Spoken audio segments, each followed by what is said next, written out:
And we are back live. Good day, ladies and gentlemen. So, my beloved Kokomi, yeah, she sits at 13.7.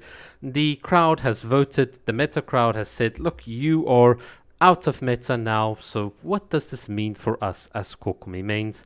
Well, that's what we'll talk a bit about today, as well as what you can actually make of these Spiral Abyss usage rates. It would really be a shame if someone had done an extensive cluster analysis, an in depth look at all of this, and posted it. Well, okay, I did this, and basically when I did this in 4.7, people didn't really care, and I think this is the moral of the story. Spiral Abyss usage rates is something you really shouldn't care about, precisely because it's only indicative. So if you're interested to see what other people are doing, what other kind of teams there people are playing, and you want to take a bit of inspiration, I think you're going to get a lot of value out of the usage rates.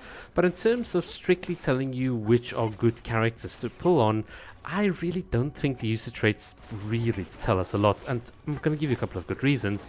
The first being is that the end game itself has been diluted. So what I mean by this is that your source of getting primo gems has been taken away or rebalanced away from the Spiral Abyss. So instead of getting 600 every 2 weeks and so, you're only going to get 800 every month, and a lot of it has now been reworked into the Imaginarium Theatre, as well as Genshin rewarding you more for playing the overworld and doing some of the overworld quests. So what this really means in a nutshell is that the focus of you doing 5,000 resets in the Spiral Abyss to get the perfect speed run so everyone can be proud of you on YouTube, I mean, those days are they're literally over. I mean, there's so many different ways for you to get a consistent supply of primo gems that the Abyss is just one way of doing it, and just because some team beats it faster than another team or in some slightly more convenient way than another team doesn't really say a whole lot. And I do think that this is the problem I've got. Genshin hasn't really expanded on this endgame content in a meaningful way to highlight the different characters.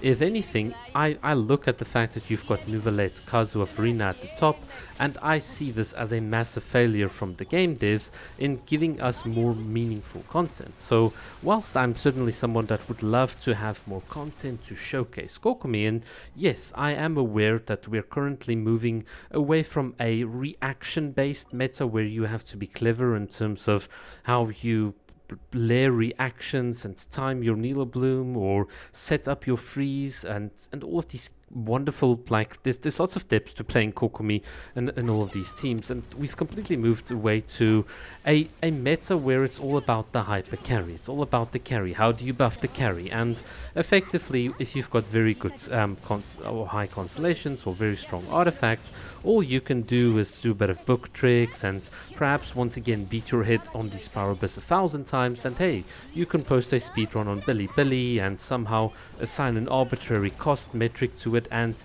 then everyone's just going to think you are the greatest like shit. And it's it's really crazy how sad the state of Genshin is in terms of its speedrunning and what the Abyss actually means. So for instance, even as a DPS check, you've got a number of creative overworld bosses that you could test out. You've got far higher HP pools and enemies that can actually be far more threatening than in the Abyss.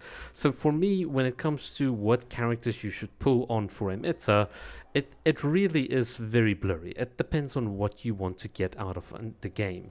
If you are someone that cares about the fact that Bennett is going to be a 3.5 cost with the Aquila Favoni and all this nonsense, I don't know. People can make up a whole bunch of bullshit in speedrunning in Genshin. If that's what you're obsessed about, then yeah, the Spiral Abyss usage rates are pretty clear cut as to what's happening. But if you're like me and you find that it's boring to reset because you didn't crit at that one moment after doing 10 sequences of attacks, then yeah, play the game in a way that you can have the most amount of fun. And to me, that is by being stupid, by trying different teams and combos. And in the beginning, when it came to the Imaginarium Theatre, I thought, nah, I wouldn't really like it. But I'm now really of the opinion that it is the perfect place to do stupid shit. It's the place for you to just sit back, relax, turn your brain off, and try different team combos. And sometimes it's not going to work, and sometimes it's going to work. And the beautiful thing about it is nobody can tell you you are wrong. Nobody can tell you, oh, okay, why didn't you pull on this, or what about your artifacts? None of that. You can be stupid and enjoy the game.